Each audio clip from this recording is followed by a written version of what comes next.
and then it stopped right after 4. Okay, welcome to your another episode of Love and Movies podcast. I am your co-host Thomas, and And this I am is Morgan, the the other other co-host.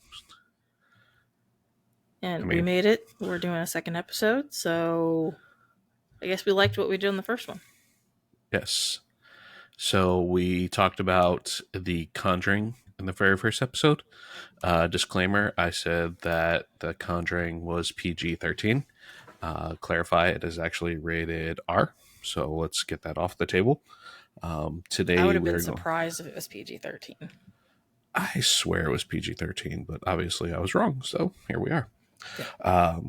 So we're going to talk about The Nun and The Nun 2, if we have enough time. Obviously, we don't want to go too long. We try and keep all these podcasts for about an hour. That is our goal. So that way, 1, you can listen to it in a short amount of time frame, and 2, an hour sounds good. We don't annoy you for longer than an hour, or we don't drone on for over an hour. But either way. And I feel like the Nun 1 and 2, like, it's good to discuss together. So I feel like doing in one episode is going to be good. Obviously, like, the Nun 2 is out in theaters. So if you guys have not seen it, it is in theaters. Nun 1 is available for streaming. I think we watched it on Max, which used to be HBO Max. Is that right? Yep, that is accurate. Yeah, you can find it on Max. I think it might be on a couple other streaming services. I'm not 100% sure because we just watched it on Max. They have every Conjuring movie besides Annabelle Creation. No, I think Conjuring 2. Oh yeah, Conjuring 2. That's the one we're having a hard time finding. Every streaming like it seems like you can find all of them besides Conjuring 2 on the streaming services. Conjuring 2 you might have to purchase because we could not find that. So we will talk about it. Hopefully we can either find it or we'll have to purchase it, which isn't a big deal to me because I'll watch them. Yeah. I like the movies. So I have to say, I never thought that I would watch horror movies more than once. And since doing this podcast, like we just watched Nun 1 again. So everything was like fresh in our heads. So yeah, we had to rewatch it because we didn't get a chance to do the podcast early enough to really do it. So that is 100% our fault, but we still want to have a podcast on The Nun and The Nun 2. All right. So let's talk Nun 1 first, since obviously that one came first. I feel like they should have separate titles, though. The Nun, The Nun, The Nun 2. Like, it's just, I don't know. Just it's not like grabs you, you know? Like the Nun 1 and then the Nun 2, Nun's Revenge? Like, I don't know, something like they tell you his name, Valak, Valak. but you learn that in the The first Nun. one. Yeah, that's what I'm saying. Like, it could be Valak's Revenge, The Nun 2, Valak's Revenge. You know, something. I don't know. I like how you added the, like, I mean, trailer voice there.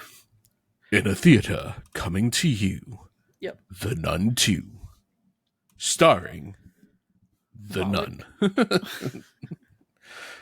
Nun. So the Nun 1, the first one, the original, whatever we're going to call it. Let's talk about that one first. Yes. So that is the movie that came out in 2018. Did rated R. Yep. It has is it Damien? I'm assuming that it's something like that because he's from like Mexico City, so there's the little thing over the A. So the over the E. Okay. Yeah. Jeff Dunham reference. Damien Bashir as Father Burke and Thaisa Farmiga as Sister Irene are the two main characters. Which little known fact that I actually finally Googled today. Thaisa, however you pronounce her name, is was it Vera Farmiger's little Yeah, something. sister. So Vera Farmiger is um Lorraine in Conjuring 1 and Yep. Conjuring 2. And her little And sister Conjuring 3. and Conjuring 3. And her little sister is Sister Irene in The Nun 1 and The Nun 2. So, they're keeping it in the family, this Conjuring universe. Yeah. Um, So, premises is that this is the origin story of the nun, which shows up in The Conjuring 2. You get introduced to them. You find out the demon's name is Valak, Valak. Um, Very, very bad demon, like all demons are. Which I I don't feel even know like we why. shouldn't be saying his name a lot because that's how kind of wigged out I am from watching these movies so far. I've got holy water in the back pocket, so I didn't know yeah, your shorts had pockets, so that's they do. good to know. Okay. They do. All shorts have pockets. Well, not all shorts. Let me actually. I've had some. Anyway, tangent. Tangent. Anyway, so bad dude. Essentially, the monastery that they were in was home of a devil worshiper who was trying to summon demons and all of that stuff. Um, so bad juju. We don't like bad juju. Yep. So what, Uh, like in the medieval times or whatever, the duke that owned this castle tried to bring demons and things from hell, and the church came mhm. and killed him and sealed the The hole demon that with. the demons were coming from with the relic, which was the blood of Christ. Should we set a spoiler alerts? Because people will probably I feel like get. if you've listened to episode 1, you should know that our podcasts are going to have spoilers. So I'm just going to say that and leave it there, and we'll probably mention that again in other episodes. But Someone's going to yell at us, be like, "Oh my god, there was spoilers!" Ah! Sorry, sorry, but yeah. sorry. So from this point forward, if you didn't already figure out, there are spoilers. So we are going to talk spoilers from both movies. hmm So yeah, So if you Demon, don't want that, don't listen to podcasts. Sorry. or go watch the movies and then come back and listen to us. Don't just not listen to us. That probably makes more sense. Listen to her. She's smarter than I am, obviously. Yeah. And you guys have heard it too now. You are my witnesses. Anyway, so yeah. So this rift, this hole, whatever you call it, is in this duke's castle. The church has defeated the duke and decides to turn the castle into a monastery for nuns.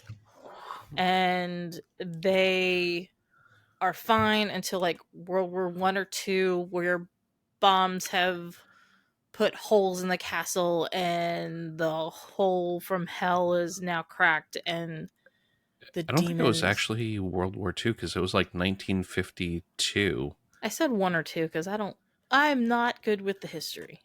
Yeah, but World War II is over in 1944. So maybe Well, it is 44, two. 45. World War II, not in 1952, because the movie starts in 1952. So unless it's like a 8-year gap from that, which doesn't make a lot of sense. Okay, so it's World War Two, we're assuming. I would assume that it's World Yeah, War yeah, yeah. Okay. II. I've got Wikipedia up and it says bombings during World War Two. Yeah. Okay. So that opens the rift, the hole, whatever you want to call it, and the demon has started to come out. Um Well, it takes the form of a nun as the ultimate slight, fu to God and the church. slight against God. Yeah. So, at the very beginning of the movie, disclaimer: this obviously gets graphic. So if you are wheezy, squeezy, clementine, whatever you want to call it, Clementine? have you ever squeezed a clementine? It just No, I pops. just Peel it Anyway, away. anyway, so it's graphic. So if you don't like graphic, it's not like graphic, but it is upsetting. So if you get upset, um, don't Honestly, I watch this. feel like so I'm squeamish. Like I don't like blood and guts, and I don't feel like this was that bad. Well, I mean, the There was nun more. hangs herself. I mean, Yeah, that's what I'm talking about. Like, if you get upset about things like that, don't watch it because you will yeah. get upset within the first 10 minutes of the movie with the nun jumping out a window, hanging herself. That's what I was getting at. That's what I was implying. Okay. And the Um. snake climbing down the guy's throat. That's pretty intense. Yeah. So I mean, it's supernatural, paranormal, all of that. I mean, at the point of me first watching that movie, we had only seen The Conjuring. Hmm. So like if I'm comparing that to The Conjuring, which we talked about in the first episode, I would say that the Nun one had more jumps. Like I jumped more and got startled more. Yeah, But I feel like The Conjuring was a scarier movie. yeah. Yeah, I Um, mean, like there was a lot more jump scares. There wasn't a lot of like psychological scares because you could sort of see what was going on. But there was definitely a lot more jump scares. A lot more like hands coming out of the black and like scaring the crap out of you. Um, Turning around and there being a person, sort of thing. or you seeing it, but the person that it's standing behind doesn't see it, Yeah, kind yeah. of thing. Actually, Um, we could talk about my favorite scene in that movie already because that we talked about it earlier. okay, go Um, ahead. so when her name is Irene in the movie. The female, oh well, the nun who goes to research the The real monastery. nun, Yes, with the father, the priest, uh, whose name is Father Father Burke. Burke. Burke, that's it. So they go to this monastery to research. She's in there by herself, and she's in this I guess what do they call the main church area where they worship. There's pews, a statue of The Jesus on the chapel. cross, chapel. That's the word, chapel. Um, and so the thing is that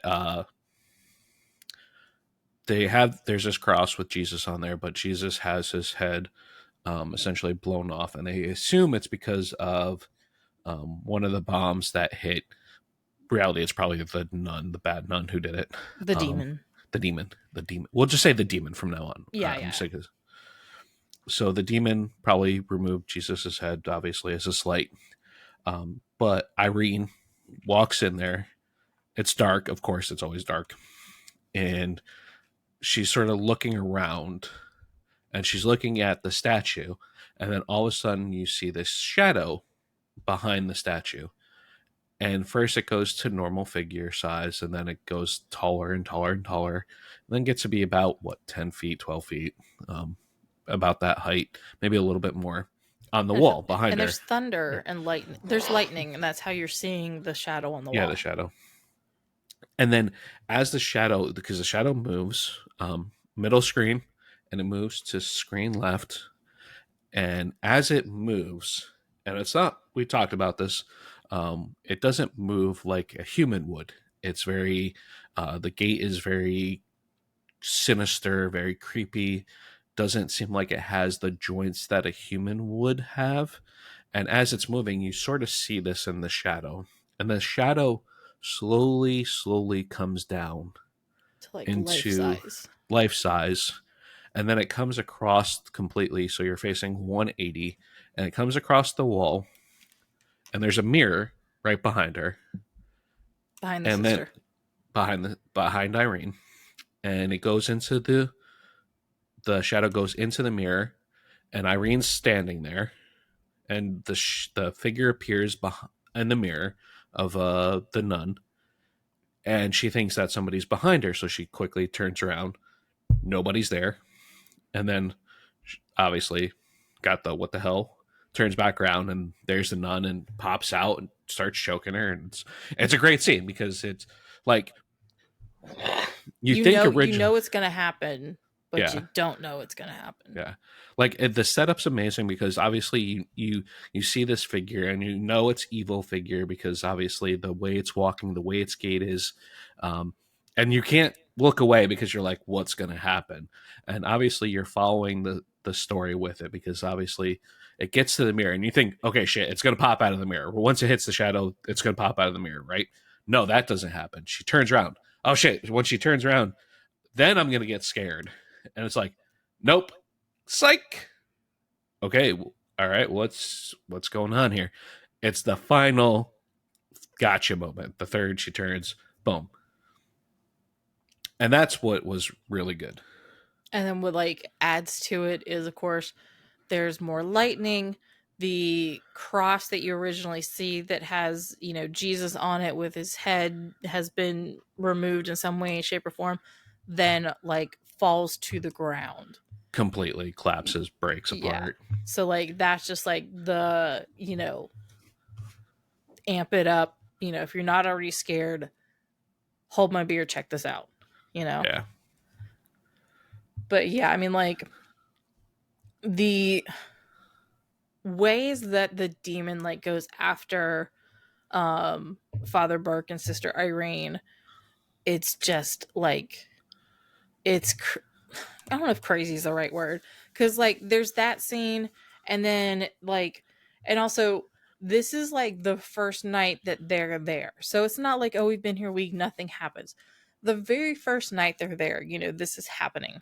And while that is happening to Sister Irene, Father Burke has woken up before Sister Irene woke up.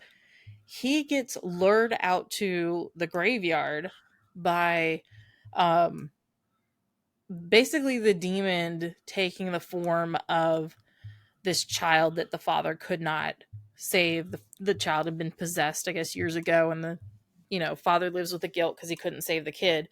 Um, and he ends up falling in an empty, what he thinks is an empty grave, and he is buried alive.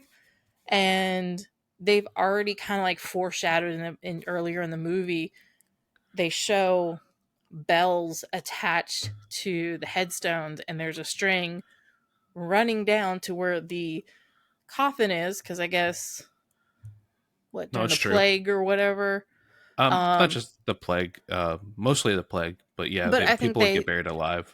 yeah, but I think they said, well, you know, during the times of the plague Yeah, or something, you know, this is what it is. So they've already foreshadowed these bells attached to the headstones, and of course this, there's a bell attached to, you know, his headstone. And you know, he's pulling on the string that's in the coffin trying to get out. But like what kind of gets me is like, it's not a fresh grave. Like when you see the headstone and it says Father Burke on it, it's not a fresh grave. There's grass growing. Like the demon has like put him in like an old grave. So like he's like, the demon ramps up the scaring, I not feel even like. just the scaring, but like the trauma, because Yeah, like the attack. yeah, because even then, like even though he's in the grave, well, Sister Irene goes to find him. She's still messing with him while he's in the grave. So it's not, it's one, he's in the grave, buried alive, that he can't get out of. And then two, the demon is in the grave with him, sort of like fucking around with him. Yeah. And then, you know, when Sister Irene finds out where he's at, she like, the demon ramps it up and like starts grabbing him in the face and stuff. And I mean, she is definitely, definitely Yeah. messed up. Yeah. Um I mean, obviously, you know, they figure out who the demon is. They try to figure out, how do we fight him? You know, the monastery is obviously no longer hollow ground. But we can't just walk away and let this evil, you know, take over and then eventually like creep to like the nearby village and, you know, the world. Um so obviously, you know, they have to figure out how to fight it. And because they know the story of how the monastery became a monastery, because, you know, the church took over the castle from the devil worshipping duke, and they use the blood of Christ to seal the rift from, the demons getting out. Beforehand, they figure there's got to be this relic or something to help us. Well, And well, she has this key the whole entire time when she gets there, and she's trying to figure yeah, out what the key does. And then, like, obviously, near the end of the movie, she figures out that it opens the this hidden door door. to the blood of Christ sort of thing. Yeah. Um, the other part is that this is where it sort of gets a little interesting because they're A little. showing, well, yeah, they're showing scenes of um, other nuns in the monastery when at the very beginning they're the only people in there. Everyone else has died. But you see these scenes where she is seeing at times up to 10 nuns, it seems like, and Yeah. they're praying with her and telling her past stories of what happened, what's going on with this demon, and what's going on. And at first, you're sort of like, is this the demon sort of playing tricks with her? But why is the demon trying to tell her how to kill itself, sort of thing? And of course, you find out that Sister Irene has visions very early on. So you're Yeah. sort of like, is this a vision? Is this What's going on? what's going on here? Um, it doesn't make a whole lot of sense, but at the same instance, like if you analyze it and think about it, it sort of does. Um, but it's definitely sort of like a mind trip because you're sort of trying to figure out how this actually is happening because you get told that the demon um, is a deceiver. It's very deceptive and it takes on the images of other things or people to Like the mess with nun you. and Yeah. yeah. And that's why you're like, when you hear that, you're sort of like, well, maybe it's those nuns too, but why is it telling Irene how to, Well, what's fun? pray and defeat it? Well, see, for me, like when you first had me watch it, I thought, okay, wait, maybe there are nuns and they wanted you initially think that everybody was dead, but maybe there were a couple left. So like I kind of initially was like a little confused, like, wait, is she alone? Is she not alone? Like it added to the confusion on like what is going on. Um I mean, obviously after your first time watching it, you know what's going on, but that first initial watch for me was like, "Huh? What?"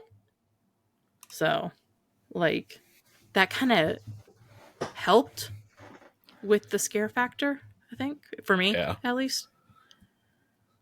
Yeah. I mean, there was definitely some elements that they added with it, which was cool with the nuns showing up and being a part of it. Yeah. It's added to it. Um, but as a movie, as a part of the Conjuring series, as an origin story, obviously coming out after The Conjuring 2 and much, much later. Um, And also how you're having me watch it. I have yet mm, to see The Conjuring 2. yep, So that's why you had us watch the Nun one first, because you said it's an origin story. yep. Um and like one thing that really throws you, and like I understand why you had us watch in the order, is at the very end of the Nun 1, they flash back to a scene from the Conjuring 1 where Ed and Lorraine are at a seminar at a university, and they're showing video of basically Frenchie. an exorcism. And it turns out that it is a character that we meet in the first Nun movie called Frenchie. He lives in the village near the monastery. He helps um, Sister Irene and Father Burke, and also helps them defeat the demon, or so we think, because this is what, like, from the first Nun to Conjuring 1 is probably what, like 20 years? Let's see, 52, I think, is when they said.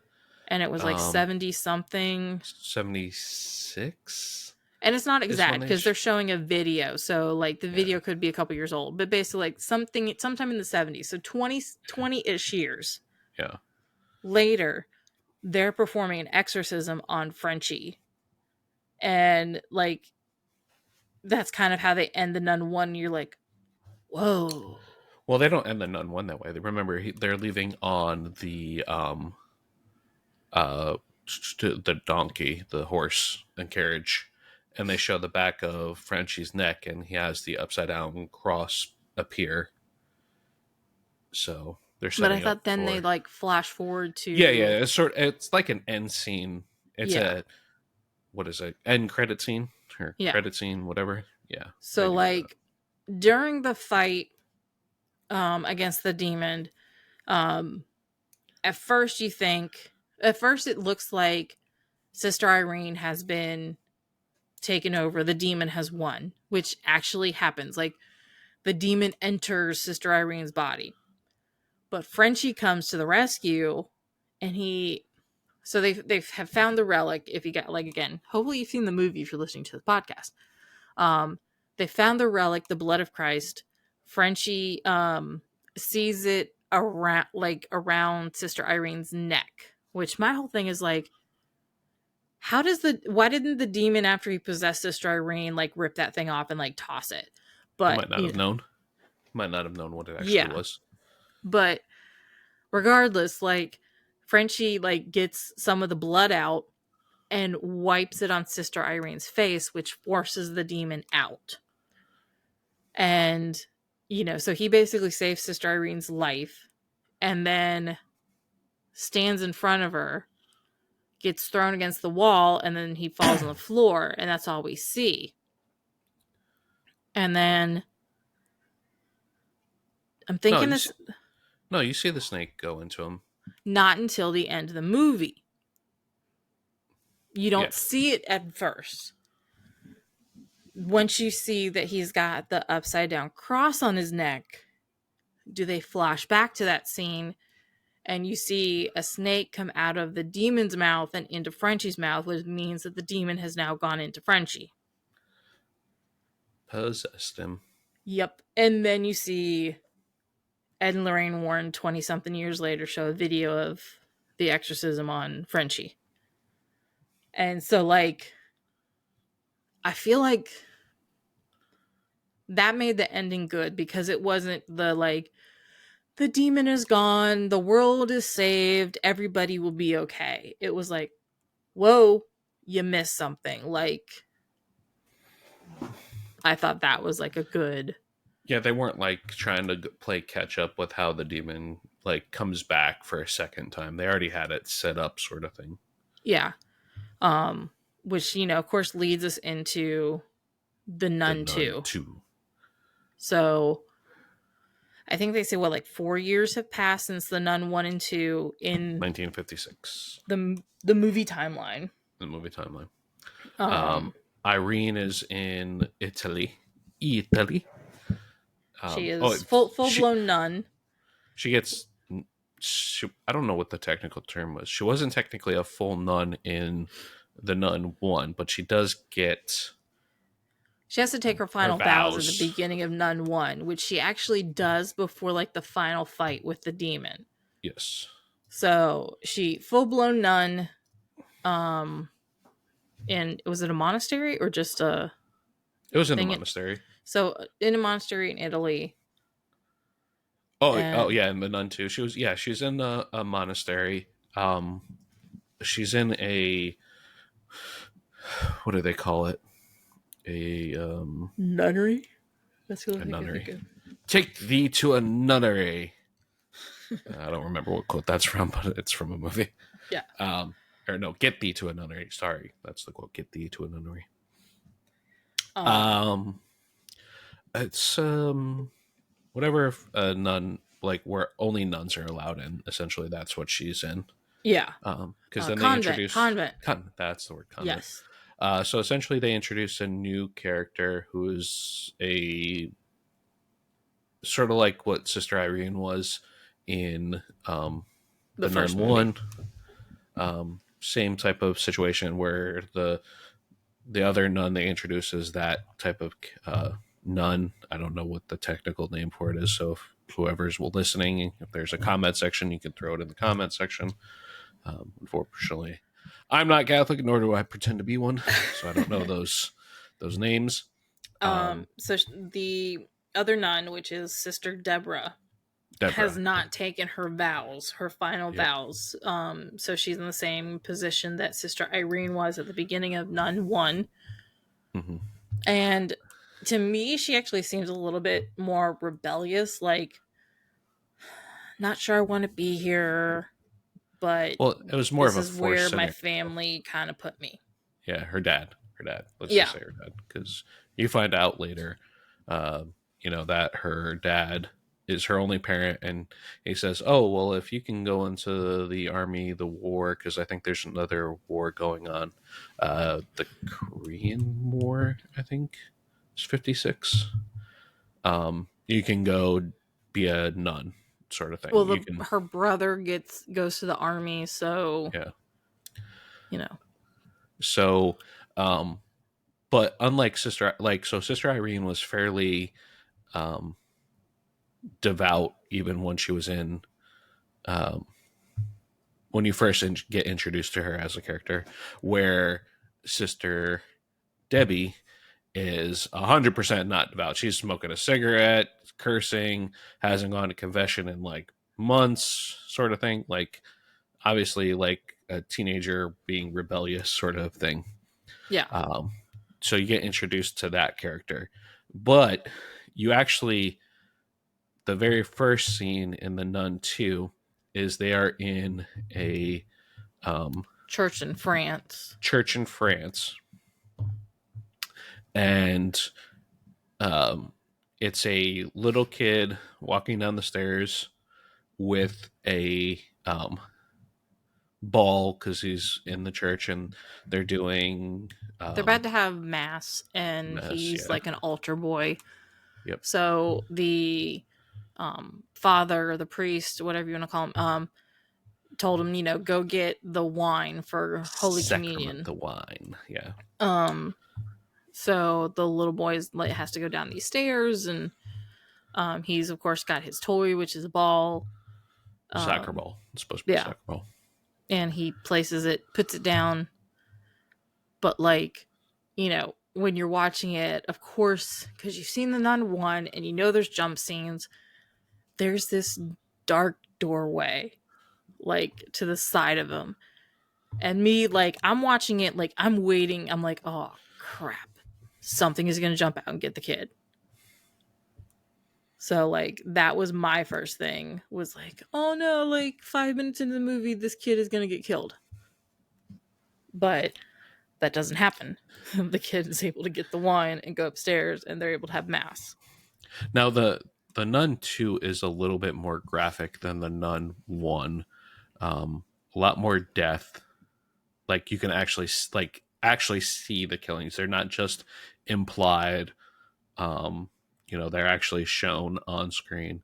Little kid does get killed. Eventually, just not Eventually, yeah. in that one part we talk about. Yep. So if you don't like things like that, again, don't watch this movie because it does happen. But Outside of that, if you've watched Nun 1, you will be fine with Nun 2, I feel like. yeah. So, but and this is of course still the beginning of the movie. Uh, the priest ends up getting set on fire in the church in the chapel by some unseen force, even though you see the nun like hiding in the corner, sort of thing, but it never actually physically appears for the most part. Gets set on fire. Obviously, he dies. The little boy runs out completely terrified.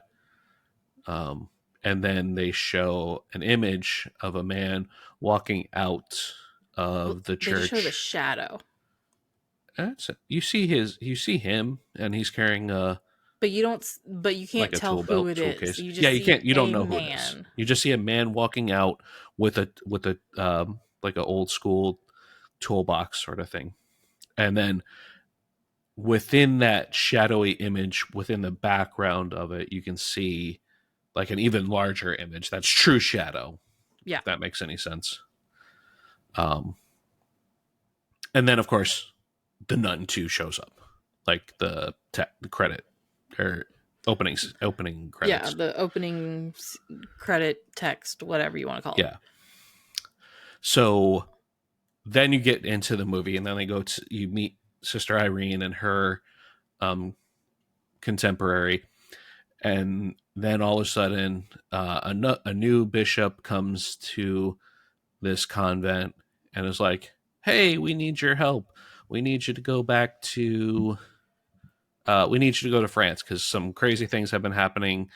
No, sorry, they. She needs to go to. Is it? No, I think they sent her. They want to send her to France.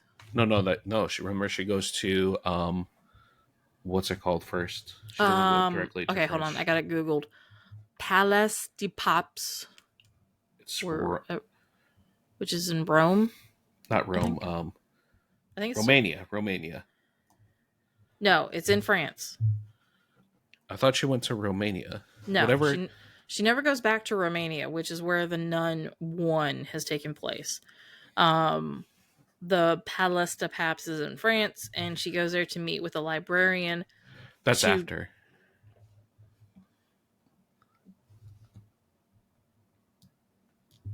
I swear she goes to. Can't hear out of my right ear. That's why I'm moving around. Um, what the hell? I swear she goes to somewhere in like near Romania or one of those outside places, and then she slowly comes back into France because they said that this has been happening in this country, and then this country.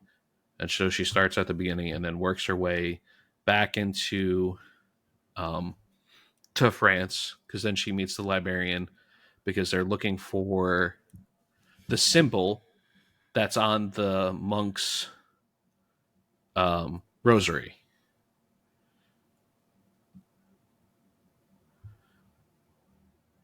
Okay, so she investigates a series of deaths across Yes, Europe. yes. Okay, So yeah. so first she But starts off in like one of the Slavic speaking language countries. I can't remember which one. And then she slowly makes her way back into France because she ends up in France at the near the end of the movie. where this priest was killed and the little boy ran, like she Yes. basically ends up there Yep. because she's following the trail of deaths across Europe. Yes. Now, one thing you might be asking yourself if you have not been to theaters to see The Nun 2 yet, is where is Father Burke? Well, Father Burke has died of cholera, so he's not around to help Sister Irene. You find that out fairly quickly. Yeah. Like when the bishop or whoever it is that comes to the convent to ask Sister Irene to like go investigate. I think actually no, I think it's a cardinal. But either Something way, like that. um, like she actually even asked, like, well, where's Father Burke? Who I think then has also been upgraded to a bishop or something. He gets promoted to a Um, bishop. and the cardinal's like, well, he died a couple years ago of cholera. So, which personally, I'm like, oh, that sucks because I feel like he was still needed. I feel like the movie could have been better with that character. Yeah, and there's some weird theories though. Like some people are saying that because essentially as the movie progresses, you find out that Frenchie is the one who's hosting the nun The demon. and the demon, and wherever he's been moving to, those deaths have been happening within the papal states, the churches and everything else like that. And then, so between a 4 year time frame, essentially, so from when they leave the monastery, or the monastery in Romania from Romania, Nun One. from Nun One, wherever he's traveling to, within those 4 years, someone within the church ends up being murdered, and like, excuse me, grisly murders too, not like just basic stuff. And then in that time frame, uh, Bishop uh, Burke passed away, because he does get a promotion for defeating the nun, where Sister Irene doesn't get diddly. So they're all like, "Oh, that's bad," and just realistically, she probably should have gotten more than a pat Pat on on the the back. back. Yeah, and a lot of bad stories, because like they were saying some nice stuff about her too. Like she had to go into the insane asylum and all this stuff, and yeah, Yeah, there's a scene where it's at the convent that she's at in Italy, where one of the other nuns is telling some of the younger nuns the story of, how this young nun and the father went to go defeat this demon, and this is what happened, and blah blah blah. And the father got promoted to a bishop, and nobody knows what happens to yeah, the nun. Some say she went crazy, some say she did this or that or whatever. And here is Sister Irene, who is that nun, standing in the room, like doing something else. Like I think yeah. she was grabbing something or whatever. Yeah, so it was definitely like a, I don't really feel like it was a necessary part of the movie. Like it didn't add anything to the movie. Um but I feel like you that know, what it did do though is it did show that, like, as far as, like, I guess the lower ranks, nobody knew who she was. So yeah, she yeah, wasn't yeah, in that convent, and Mother Superior and all of them knew what she did yeah, beforehand. So, like, she was able to um go about her life in an anonymous way. yeah. Um It was weird though, because it wasn't like it, you never find out though if that's what she wanted. Like if she was like, "Hey, I don't want yeah. my stuff. I just want to live as a nun," or anything of that nature. But she does slightly imply that she doesn't want anything to do with that life anymore. Like Yeah. because the cardinal or whoever says, "Hey, we need your assistance," and she's like, "No, find Father Burke. Like I don't want anything to do with this. Find him." And he's like, "It's Bishop," and he passed away. Yeah. You know, from cholera. So there is that like sort of slight, like maybe she did ask for that, but people are just making rumors, or it's more of a like they didn't give her a proper reward, or promotion because of that, when she risked her life just as much as these other guys did, and he gets moved up to a bishop and she gets diddly, sort of thing. Yeah. So maybe she was like, "No, screw you guys, like I put in my work and you didn't give me jack, why should I help you out anymore," sort of thing. So it's sort of like it could be a They a could have double edge. yeah, they could have explained it better, like if this was her Yeah, choice or not. yeah, But either way, they didn't. And basically, the cardinal, because of that, the cardinal said, like, you're the only one alive that yeah. has dealt with this demon. Like, we need your help. Mm. Um, and like I said, she goes and follows these series of deaths. But when she gets on the train, which she thinks she's there alone, Sister Deborah, the little rebel, has gotten on the Snuck. train as well to help. Yeah. And Um, it was one of those things where like it, in one instance it made sense, because you like, of course she's gonna run along because she's like being rebellious and sort of but thing. also she's like questioning, like, Yeah, do I really believe, do I really have faith, like, are there really demons, are there really miracles, are, like, before I take my final vows, like, I gotta figure out if I really believe in this kind of thing. yeah, yeah. But I mean, at the same instance though, like if you hear that like people are dying, are you really going to be like, I need to go find out who's dying too? It's sort of like that. Why would you put yourself in harm's way if you but she You might have know, been that kind of person that, like, you again, know yeah, what, I want to go help these people if I can, and I need to figure out for myself if this stuff is real. yeah, yeah. I mean, it's hard to say Yeah. realistically. But either Um, way, she has now, Sister Deborah has joined Sister Irene. They're investigating together. They end up in France, um, where the demon the has demon. figured out where they are. Well, no. And So first she finds out that it's actually Frenchie because of a photo or something, or or somebody. something happens where she kind of puts two and two together. Yeah, And I feel like a part of her, like, kind of had a mild, small suspicion, yeah, yeah. you know? And then it was just like light bulb. I put two and two together. Oh my God, it's the man who saved my life. It's Frenchie. He's Yep. possessed. I've got to go save him and help Do him. something. Yeah, do something. Yeah. And then they figure out where he's at because he's actually at a school, an all girls school that's based again at a church. It used to be a church, but then it Well, got, it was a monastery, then it turned to a winery, and then it turned into a boarding school. yeah, something along those lines. It seemed a little bit more weird than that. There was something else it was prior or something. Um, so yeah, it was like three different things, Yeah. and um, as the movie progresses, more and more crazy things start happening.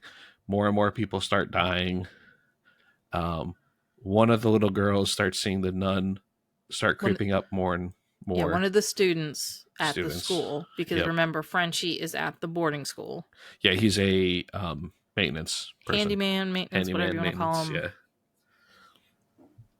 Yeah. Um. So you're getting that aspect as well. So like you're getting two stories within itself, right? You're getting Sister Irene and Sister Deborah traveling around Europe trying to figure out what's going on and who's doing this and why these things are happening. And then you have Frenchie, who is really the demon, um, going out and killing people in France, and you're seeing these events happen, and um, like it's sort of hard to figure out why the demon is just in France staying there because they're staying there for a fairly decent amount of time at this point. I mean, long enough that he's gotten a job, he's gotten to Yeah, know, like, one of the teachers and a student. her daughter. Yeah, which is the student is the teacher's daughter. Like, they live there and everything like that. Yep. Obviously, it's a boarding school. So, like, he's been there for a minute. And and also, like, what kind of added to that is I feel like it was also like a multi personality disorder thing. Like, Yeah. Frenchie at, like, in the beginning kind of didn't realize what was happening when the possession was taking over, when the demon took over his body. Like, he had no idea what was happening at first. Yeah, at first. But as the story progresses, Sister Irene and Sister Deborah figure out that it's in France, somewhere in France. They're looking for something. It's looking for something. They don't know exactly what. So they go to the Catholic library in France, in France, which one of the priests, Isn't it, I feel like it's the Vatican's library too. yeah, the Like, Vatican's, this is where, you know, they go to figure out what's going on. So, like, one of the librarians, who is a priest, helps Sister Irene figure out what's going on. yeah, he's He got a explains symbol. more about the demon. So we learned that the demon is actually a fallen angel. He was rejected by God. And so he is after relics.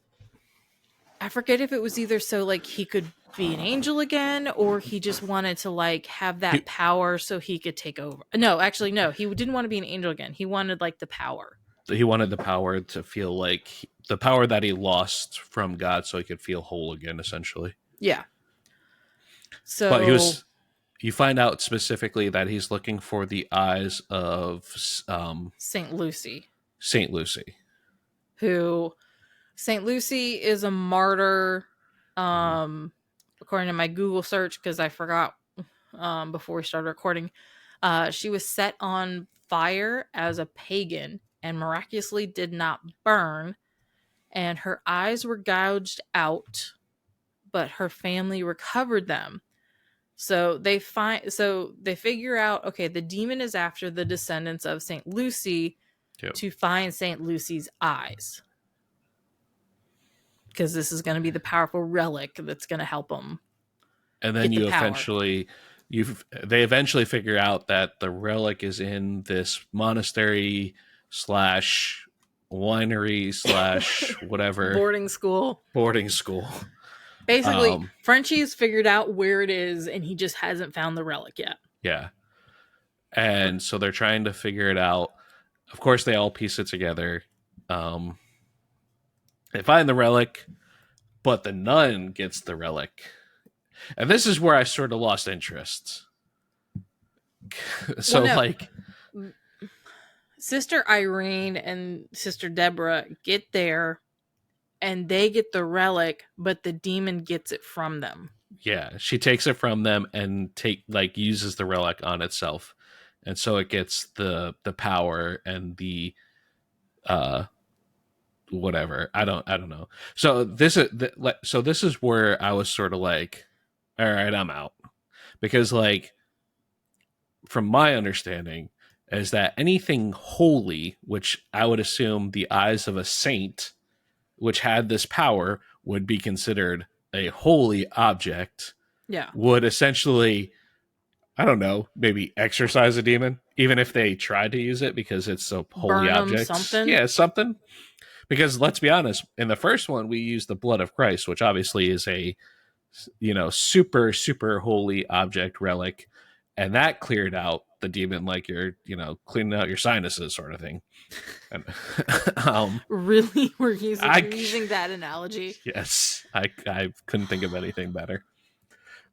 But like you have this other holy relic and that our eyes, and the nun's just like, Ploop, let's pop them in, and then I get this holy light, and then it's not actually, I just made it demonic in nature.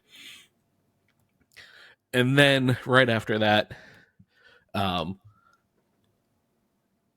Sister Irene realizes she's actually a long lost relative of Saint Lucy. Lucy.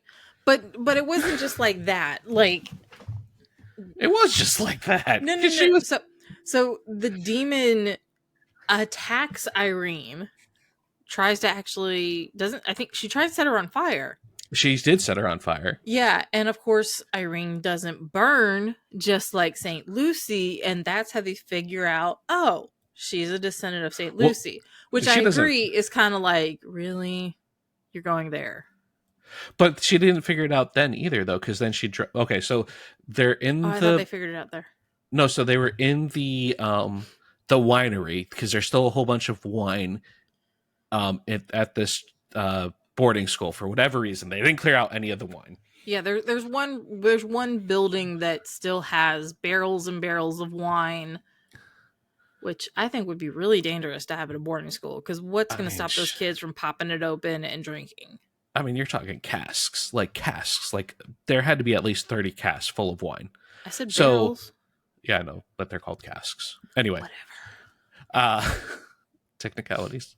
Yeah. Anyway, but she gets set on fire, and then the nun drops her in the barrels because they're still like the barrels had exploded a little bit, or a couple of the barrels had like spilled out of wine, puts her out.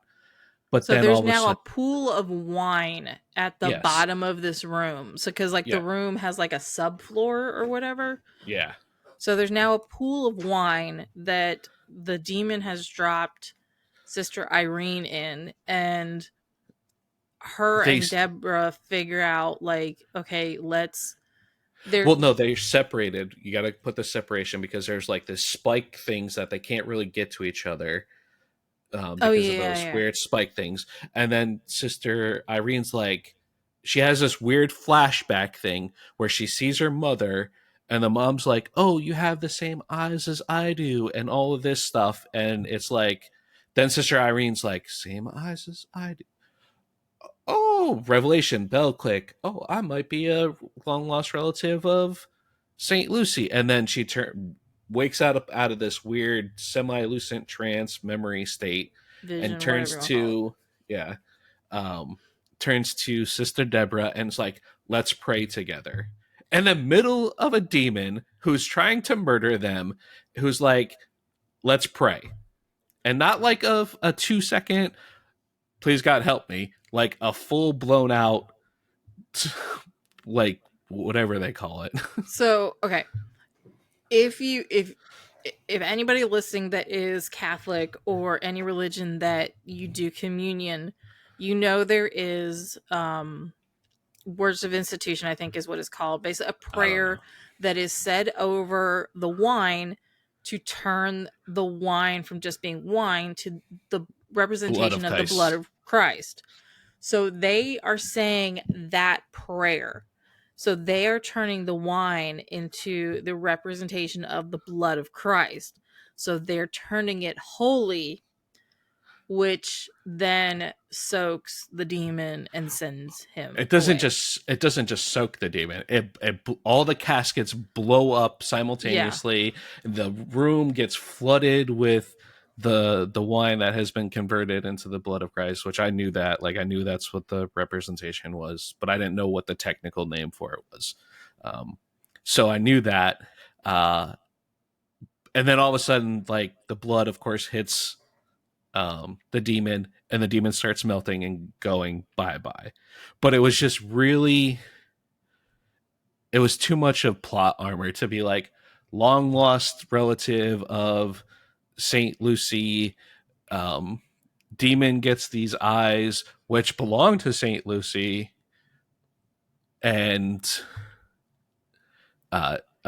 they don't actually do anything besides give the demon more power.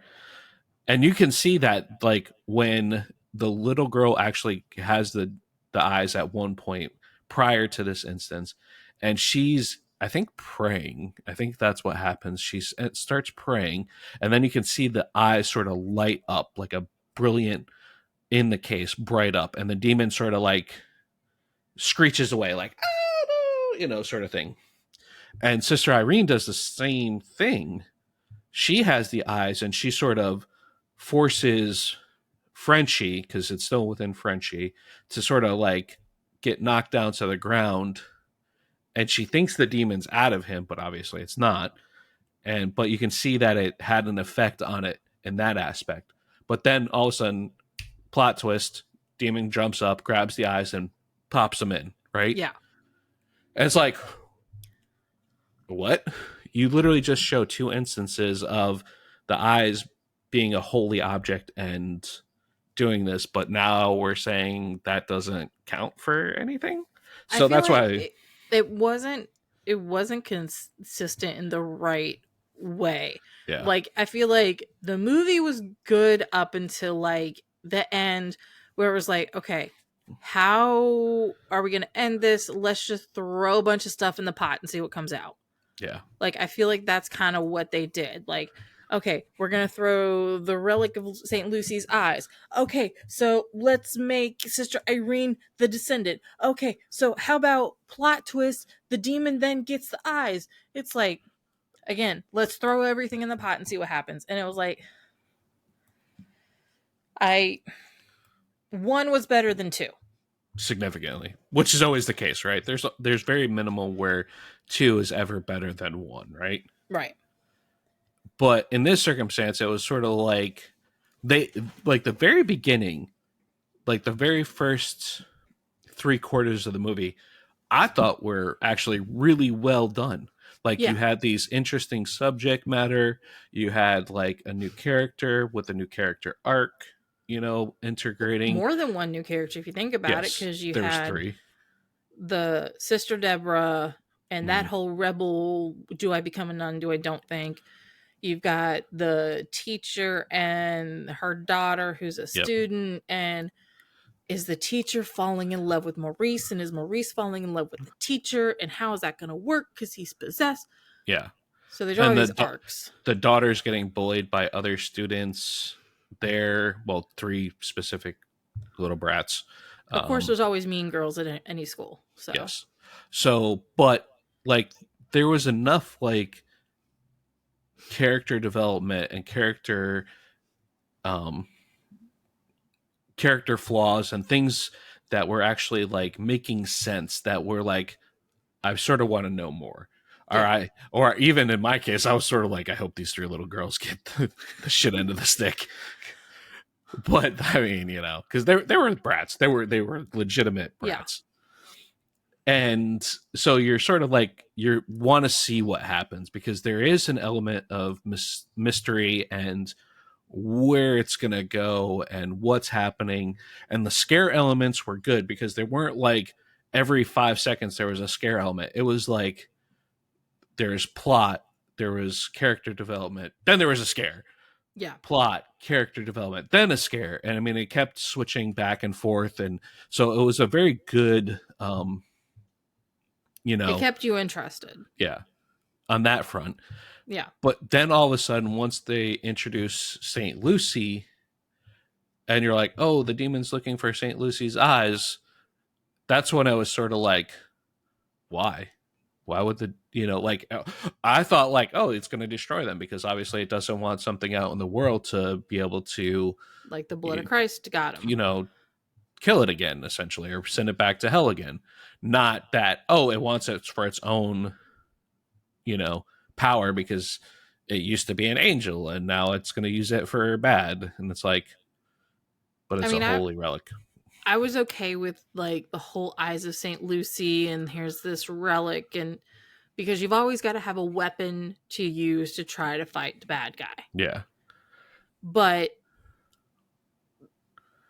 yeah, the ending was screwy, and even like, because me and you even talked about when we were walking out of the movie theater how the movie ends, which, you know, the blood of Christ wine has, you know, sent the demon back to hell. Because anybody that's watched any kind of supernatural anything, demons are never killed. They're sent back to hell, and it just takes them forever to come back. Um, but of course, you know, the next day, and everybody's saying goodbye. Frenchie is okay, and he walks away with the teacher and her daughter, you know, into the quote unquote sunset. Yep. But you're like, well, wait, if the demon is gone, how does that play out when you think back to the scene from Conjuring 1 where Ed and Lorraine Warren are showing that clip of Frenchie getting exorcised 20 something years later? Yep. How does that work? Like we're missing something, Yeah. I mean, or there's got to they're be, missing something. there's going to be a Nun 3 is essentially what it's going to come down to, because obviously there's got to be some sort of segue or connection piece, because obviously it doesn't make sense as a story if you just skip out what happens. But the whole thing is that, in my thought process, is that how can Frenchie get uh, possessed again when he's literally bathing in the wine converted into the blood of Christ? Yeah. So I like mean, they either, like you said, there's going to be a Nun 3, or there's another movie coming out from The Conjuring that's going to explain this, or they didn't care and they didn't think about it. yeah. Well, there is supposed to be another Conjuring movie coming out. There's supposed to be a fourth one. I haven't heard any specifics on it. I just heard through the rumor mill, and they're also doing a TV show too. So I don't know how that's going to play out. Yeah. But But either way, we both I feel like we both walked out kind of like, how does that work? yeah.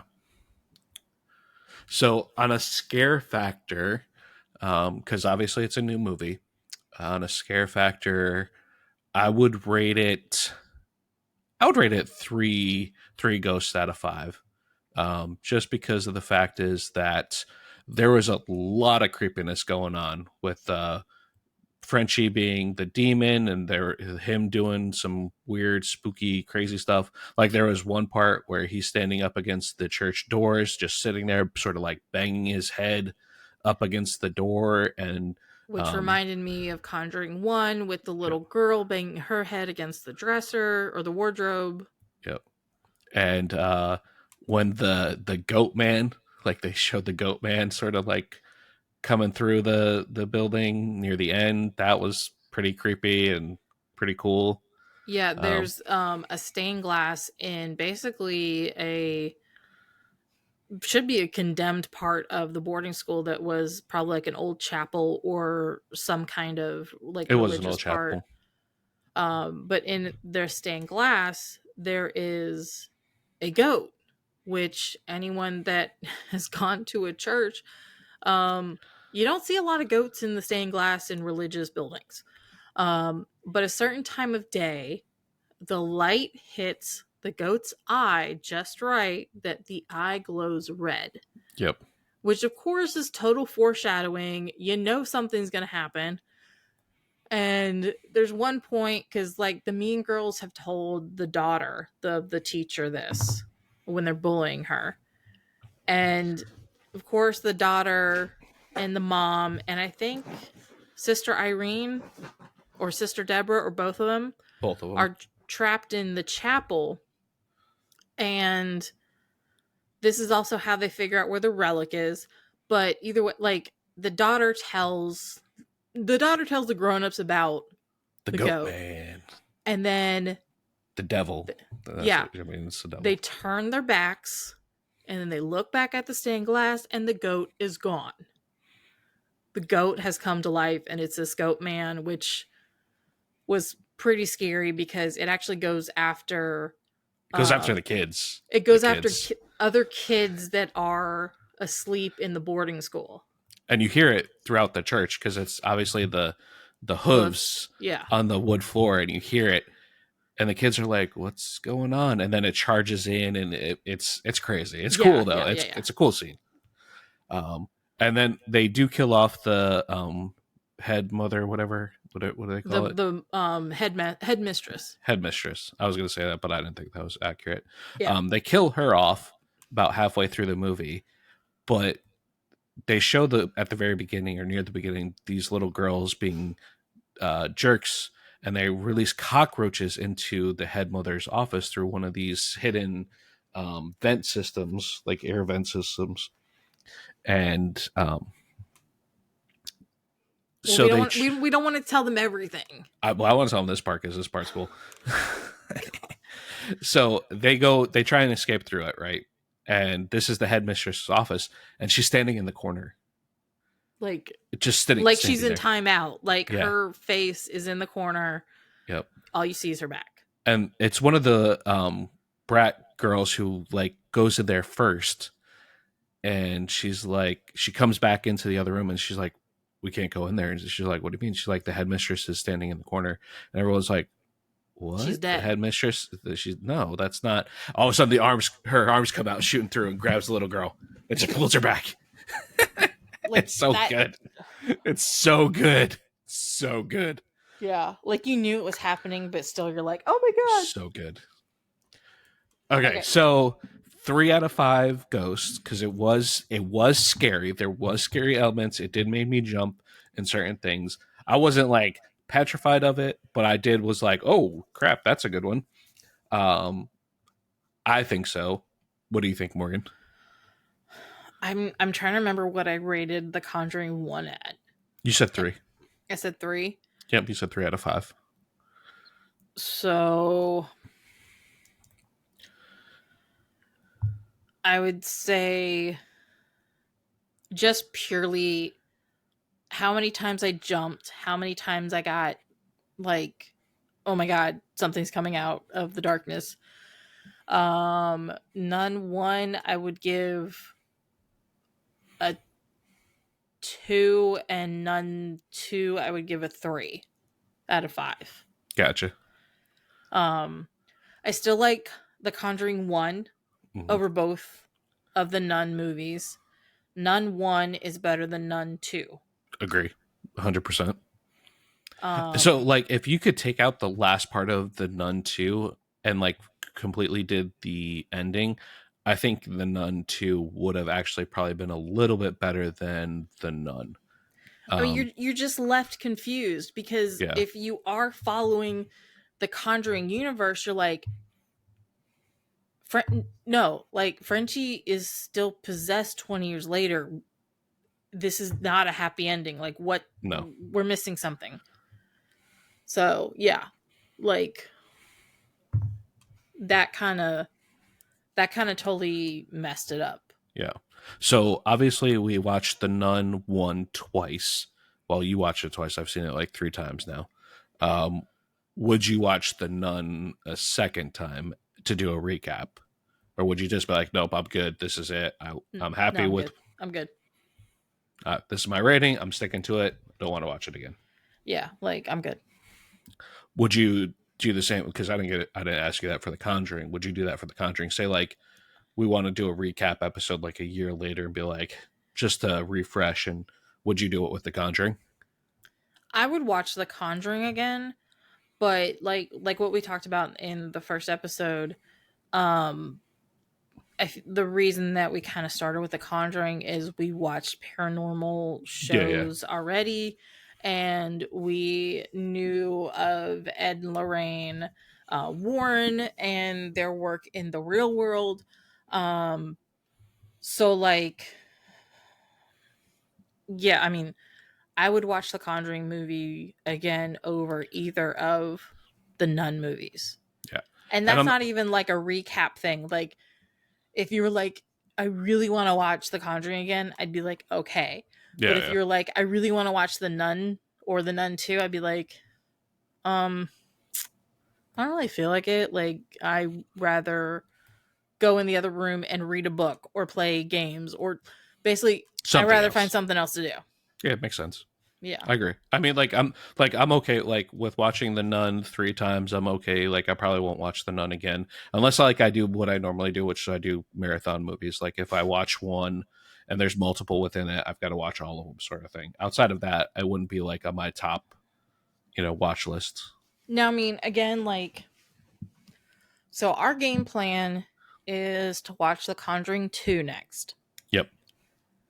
And my thought process is if I like The Conjuring 2 on the same type of level as I like The Conjuring 1, Hmm. which, again, these are not like, oh my God, these are my new favorite movies.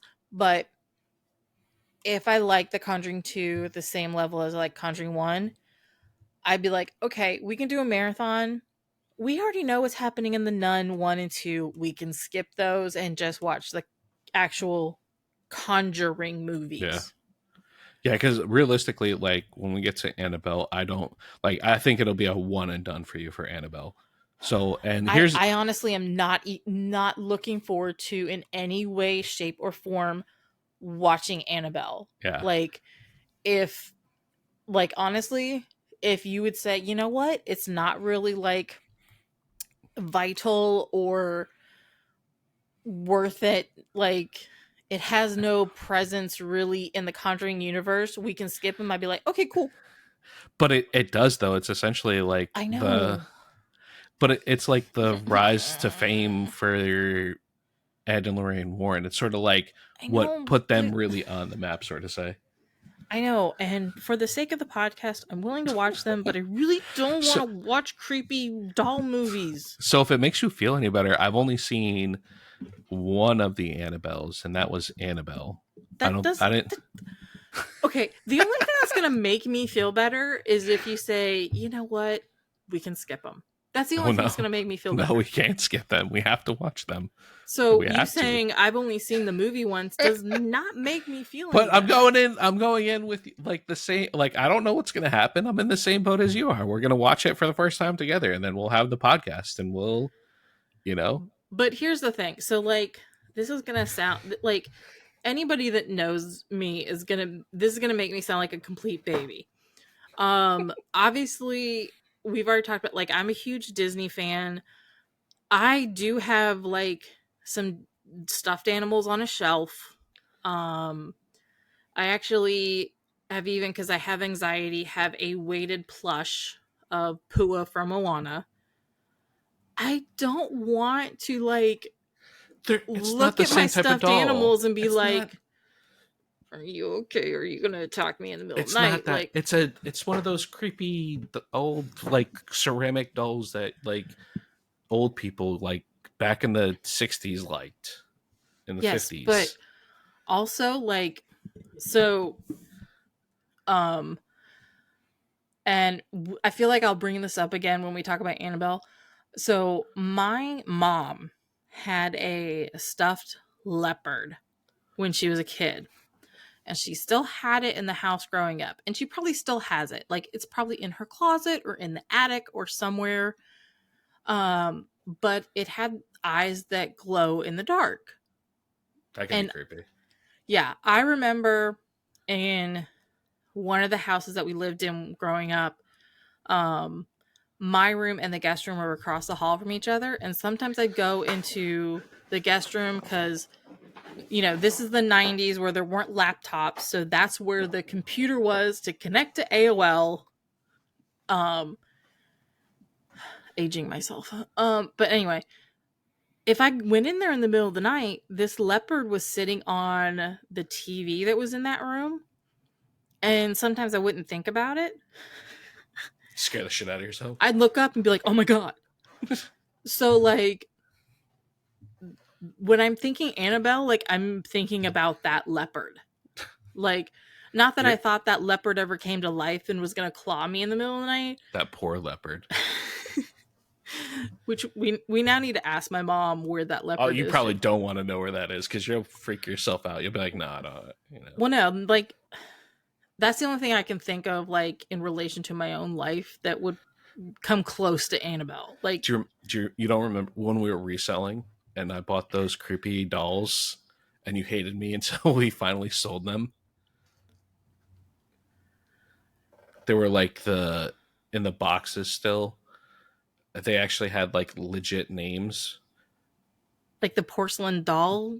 There were I don't know if they were porcelain, but they weren't like the doll. They were like more like a figurine, and they were in the pink boxes, Oh the yeah, thinny skinny pink boxes. those were creepy. Yeah, you hated me until we sold them, Yeah, but we did sell them, yeah, and not quick for enough. we sold them for pretty decent money too. I think. So background, like, everybody that's listening, um, right before COVID, like, COVID was not a word yet in anybody's life. As a side business, me and Thomas did reselling. Like, we go to Goodwill and thrift stores and find stuff we could flip and put on Macari and Poshmark and eBay and sell for a profit. We don't Um, do that anymore, so don't hate us. yeah, we don't do that anymore. And we don't do that anymore because too many people did it and drove up the prices. And any of my Disney people that are listening are probably like, "You're one of those people that were in the stores and the parks." And no, I was never that person. Anything that I bought in the parks was for my own personal use or for gifts for loved ones. Um, but either way, um, yeah. Thomas found, I don't even remember where he found them, but Uh, it was at a thrift store, Goodwill. it was a thrift store in Concord. Um, but yeah, I vaguely remember those, and I'm glad they're gone. I They wish. were creepy. Like I bought them knowing they were creepy, and I was like, "Listen, I know these are creepy, but I think we can resell them for pretty decent, and I'm gonna put them at the bottom of this bin that will never open until they get sold." And we Yeah, covered it like with everything else. like, we kept stuff in storage bins because we were living in an apartment then, so it's not like we didn't have a lot of space to do. We were not thinking smartly. No, Um, the storage bins like took over our living room. But anyway, like, yeah, we took the photos to post them and then buried them in the storage bin until it was time to sell them. Like, yeah, when they were sold, it was time to get them out of the house. yep. But yeah, Actually, I don't actually. Now that I think about it, I think we only had them for a month, and I think I was finally just like, I'm getting rid of these because one, I just don't like them in the house, and two, I wanted No, to I be. think we sold them.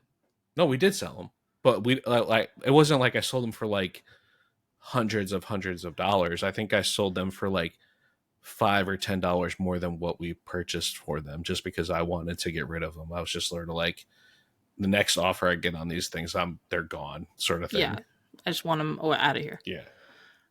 But yeah, so that's what Thomas is talking about. That's what we're talking about, Yes. and we Anyway, will not resell again. We will never buy those kind of dolls again, and I feel no. like that will be even more so when we get to Annabelle.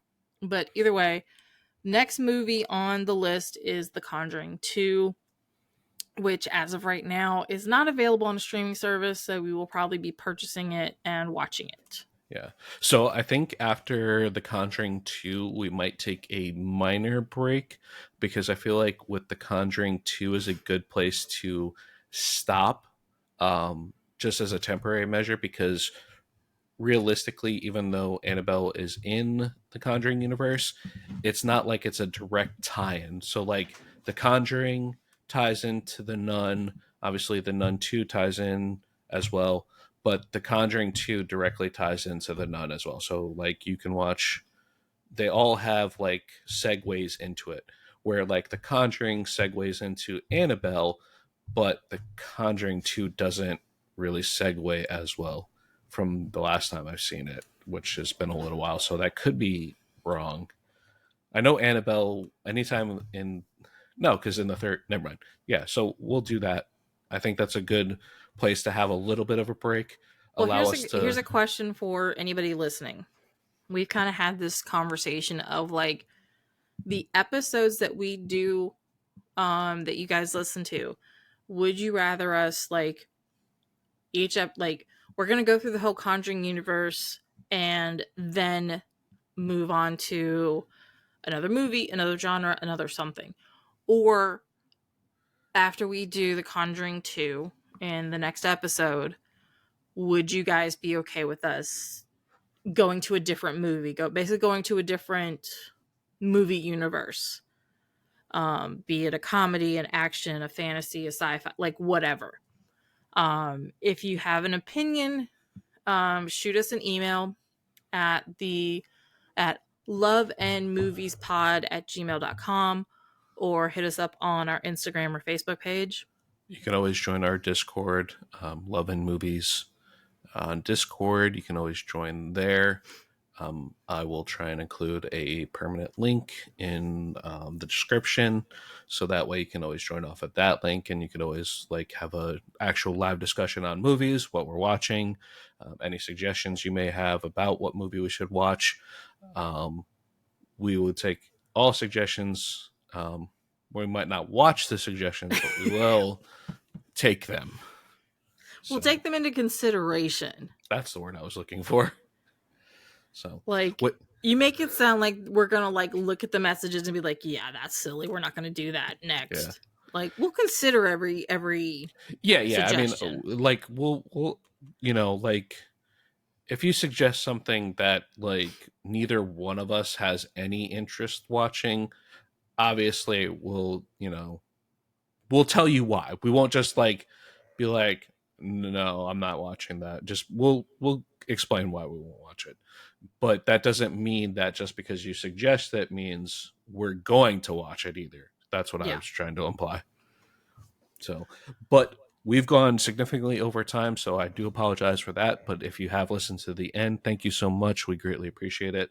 We've gone over by about 20 minutes. Yep. Obviously, we talked about a lot, but I feel like this episode with that double Nun Two one, movies in two one. movies in one, that sort of like makes up for it because like 45 minutes a piece for each movie, Yep. approximately. So thank you for listening. If you haven't already, please do follow us on all our socials and let us know what you think. Yep. All right, guys. Have a great rest of your day or night. And we will see you on the next episode. Like I said, we'll talk Conjuring 2. And just like Thomas said, follow us and get all kinds of updates on all of our socials, our Discord, or email us. And we will see you guys next time.